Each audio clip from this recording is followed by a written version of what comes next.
Winnie-the-Pooh by A A Milne, Chapter 7, in which Kanga and Baby Roo come to the forest, and Piglet has a bath. Nobody seemed to know where they came from, but there they were in the forest, Kanga and Baby Roo. When Pooh asked Christopher Robin, "How did they come here?" Christopher Robin said, "In the usual way, if you know what I mean, Pooh." And Pooh, who didn't, said, "Oh." Then he nodded his head twice and said, "In the usual way." Ah. Then he went to call upon his friend Piglet to see what he thought about it. And at Piglet's house he found Rabbit. So they all talked about it together. "What I don't like about it is this," said Rabbit.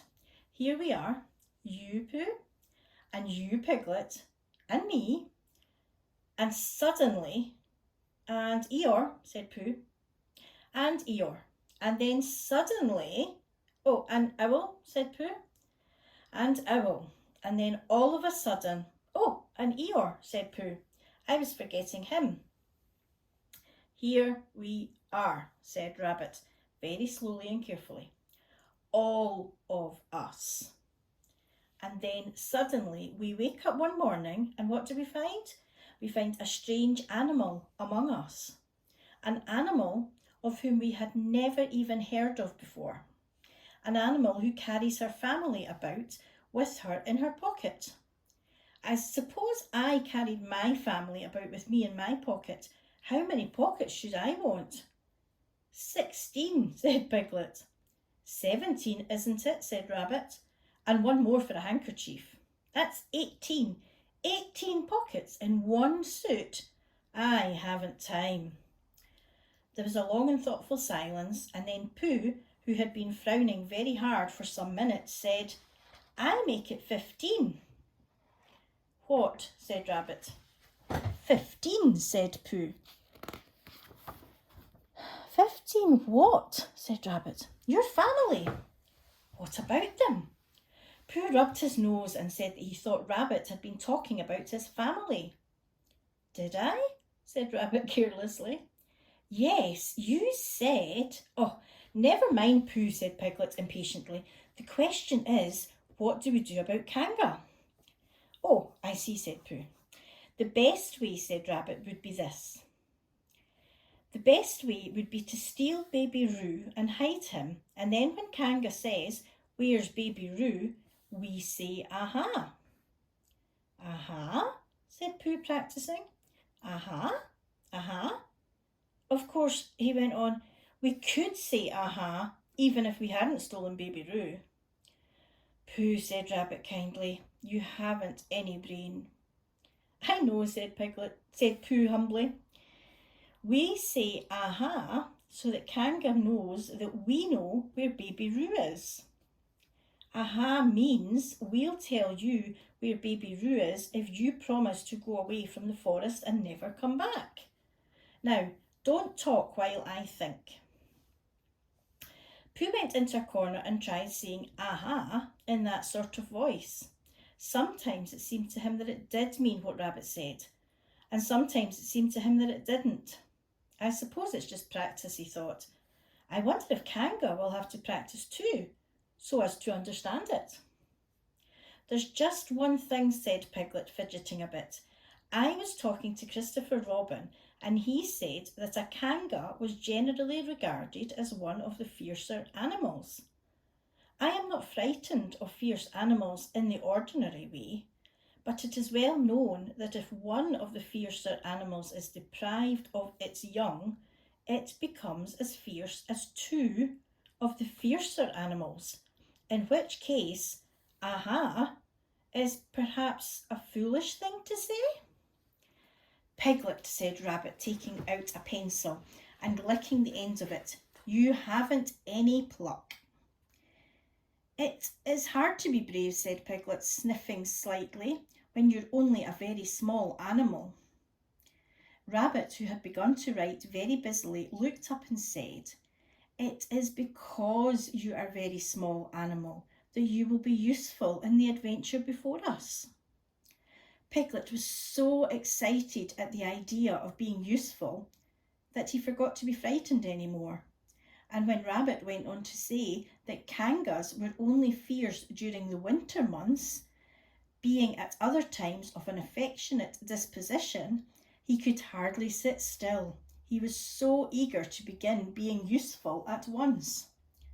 "What about me?" said Pooh sadly. "I suppose I shan't be useful." "Never mind, Pooh," said Piglet comfortingly. "Another time, perhaps." "Without Pooh," said Rabbit solemnly as he sharpened his pencil, "the adventure would be impossible." "Oh," said Piglet, and tried not to look disappointed. But Pooh went into a corner of the room and said proudly to himself, "Impossible without me. That sort of bear." "Now listen, all of you," said Rabbit when he had finished writing, and Pooh and Piglet sat listening very eagerly with their mouths open. This is what Rabbit read out. Plan to capture Baby Roo. Number 1. General remarks. Kanga runs faster than any of us, even me. Number 2. More general remarks. Kanga never takes her eye off Baby Roo except when he's safely buttoned up in her pocket. Number 3. Therefore, if we are to capture Baby Roo, we must get a long start because Kanga runs faster than any of us, even me. See number 1. Number 4. A thought. If Roo had jumped out of Kanga's pocket and Piglet had jumped in, Kanga wouldn't know the difference because Piglet is a very small animal.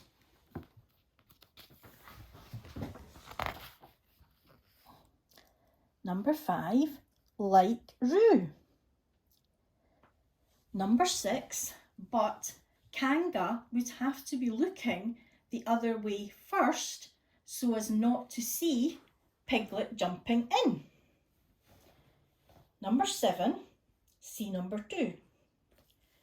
Number 8, another thought. But if Pooh was talking to her very excitedly, she might look the other way for a moment. Number 9, and then I could run away with Roo. Number 10, quickly.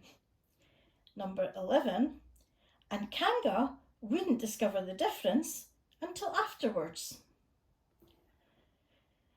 Well, Rabbit read this out proudly, and for a little while after he had read it, nobody said anything.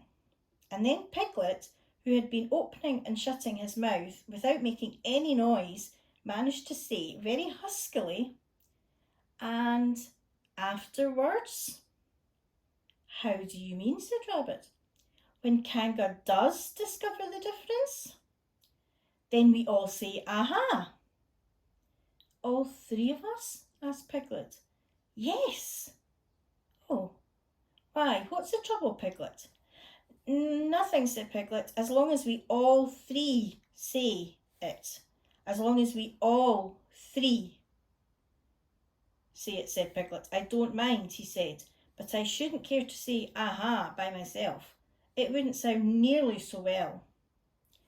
"By the way," he said, "you are quite sure about what you said about the winter months?" "The winter months?" asked Rabbit. "Yes, only being fierce in the winter months." "Oh, yes, that's all right. Well, Pooh, you see what you have to do?" "No," said Pooh Bear. "Not yet," he said. "What do I do?" "Well, you just have to talk very hard to Kanga so as she doesn't notice anything." "Oh, what about?" "Anything you like." "You mean like telling her a little bit of poetry or something?" "That's it," said Rabbit. "Splendid. Now come along." They all went to look for Kanga. Kanga and Roo were spending a quiet afternoon in a sandy part of the forest.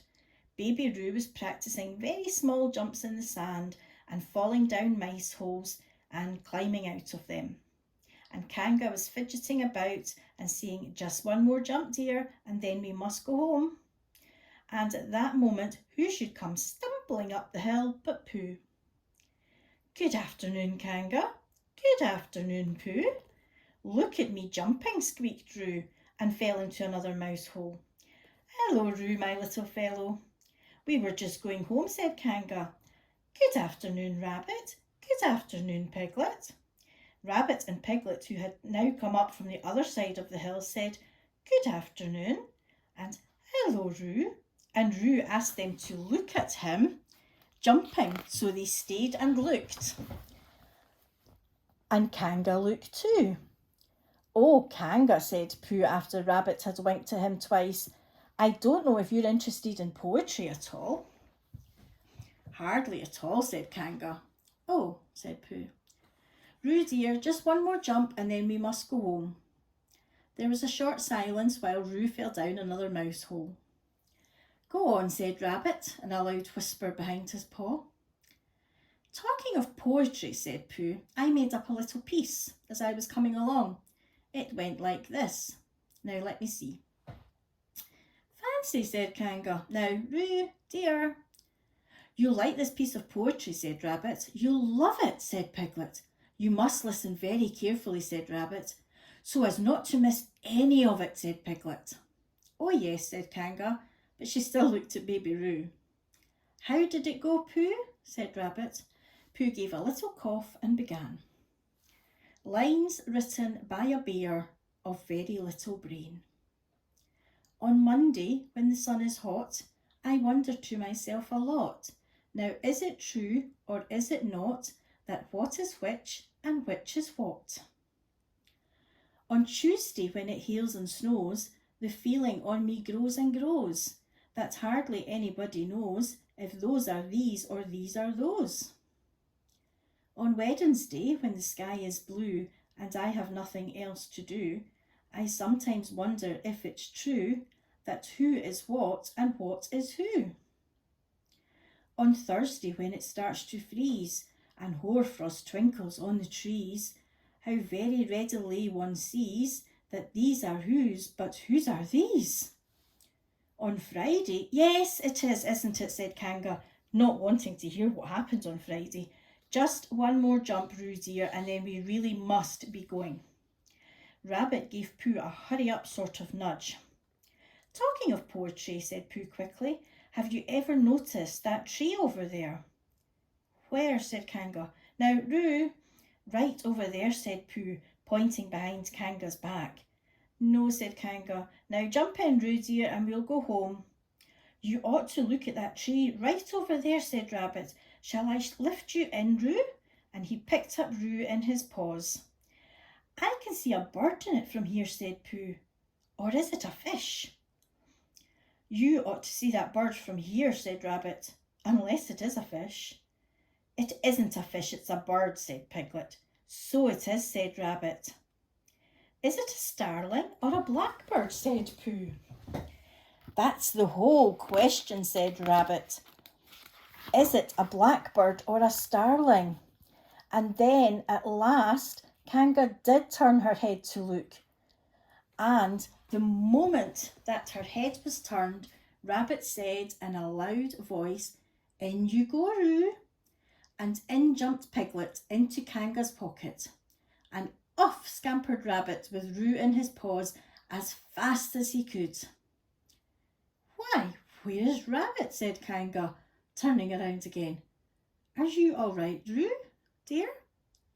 Piglet made a squeaky Roo noise from the bottom of Kanga's pocket. Rabbit had to go away, said Pooh. I think he thought of something he had to do and see about suddenly. And Piglet? I think Piglet thought of something at the same time, suddenly. Well, we must be getting home, said Kanga. Goodbye, Pooh, and in 3 large jumps she was gone. Pooh looked after her as she went.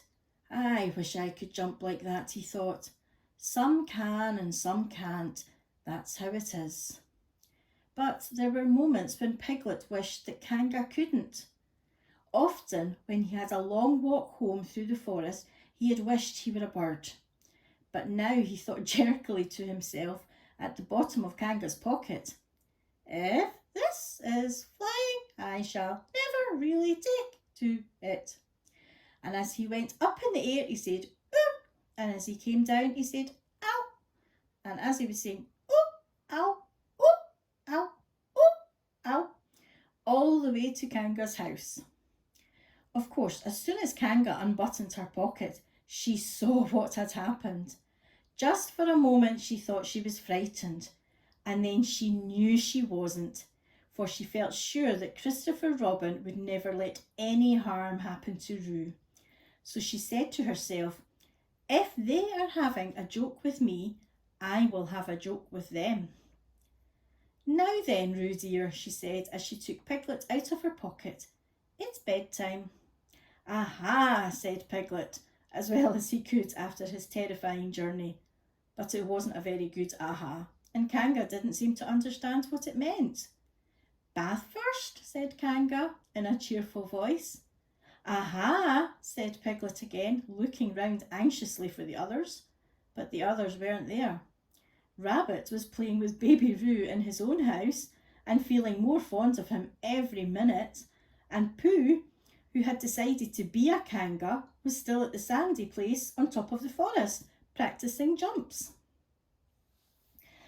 I am not at all sure, said Kanga in a thoughtful voice, that it wouldn't be a good idea to have a cold bath this evening. Would you like that, Roo dear? Piglet, who had never been really fond of baths, shuddered a long, indignant shudder and said in as brave a voice as he could, Kanga, I see that the time has come to speak plainly. Funny little Roo, said Kanga as she got the bath water ready. I am not Roo, said Kanga. I am not Roo, said Piglet loudly. I am Piglet. Yes, dear, yes, said Kanga soothingly, and intimidating Piglet's voice too. So clever of him, she went on as she took a large bar of yellow soap out of the cupboard. What will he be doing next? Can't you see? Shouted Piglet. Haven't you got eyes? Look at me. I am looking, Roo dear, said Kanga, rather severely. And you know what I told you yesterday about making faces. If you go on making faces like Piglet's, you will grow up to look like Piglet. And then think how sorry you will be. Now then, into the bath, and don't let me have to speak to you about it again. Before he knew where he was, Piglet was in the bath, and Kanga was scrubbing him firmly with a large latherly flannel. Oh, cried Piglet, let me out, I'm Piglet. Don't open the mouth, dear, or the soap goes in, said Kanga. There, what did I tell you? You did it on purpose, spluttered Piglet as soon as he could speak again, and then accidentally had another mouthful of latherly flannel. That's right, dear, don't say anything, said Kanga, and in another minute Piglet was out the bath and being rubbed dry with a towel. Now, said Kanga, here is your medicine, and then bed. What medicine? Said Piglet. To make you grow big and strong, dear. You don't want to grow up small and weak like Piglet, do you? Well then. At that moment there was a knock at the door. Come in, said Kanga, and in came Christopher Robin. Christopher Robin, Christopher Robin, cried Piglet. Tell Kanga who I am. She keeps saying I'm Roo. I'm not Roo, am I? Christopher Robin looked at him very carefully and shook his head. You can't be Roo, he said, because I've just seen Roo playing in Rabbit's house. Well, said Kanga, fancy that. Fancy my making a mistake like that. There you are, said Piglet. I told you so. I'm Piglet. Christopher Robin shook his head again. Oh, you're not Piglet, he said. I know Piglet well, and he's quite a different colour. Piglet began to say this was because he had just had a bath. Then he thought that perhaps he wouldn't say that, As he opened his mouth to say something else, Kanga slipped the medicine spoon in and then patted him on the back and told him that it really was quite a nice taste when you got used to it. I knew it wasn't Piglet, said Kanga. I wonder who it can be. Perhaps it's some relation of Pooh's, said Christopher Robin. What about a nephew or an uncle or something? Kanga agreed this was probably what it was and said they would have to call it by some name. I shall call it a Pootle, said Christopher Robin. Henry Pootle for short. And just when it was decided, Henry Pootle wriggled out of Kanga's arms and jumped to the ground. To his great joy, Christopher Robin had left the door open. Never had Henry Pootle Piglet run so fast as he ran then, and he didn't stop running until he had got quite close to his house. But when he was 100 yards away, he stopped running and rolled the rest of the way home so as to get his own nice, comfortable colour again. So Kanga and Roo stayed in the forest, and every Tuesday Roo spent the day with his great friend Rabbit, and every Tuesday Kanga spent the day with her great friend Pooh, teaching him to jump, and every Tuesday Piglet spent the day with his great friend Christopher Robin. So they were all happy again.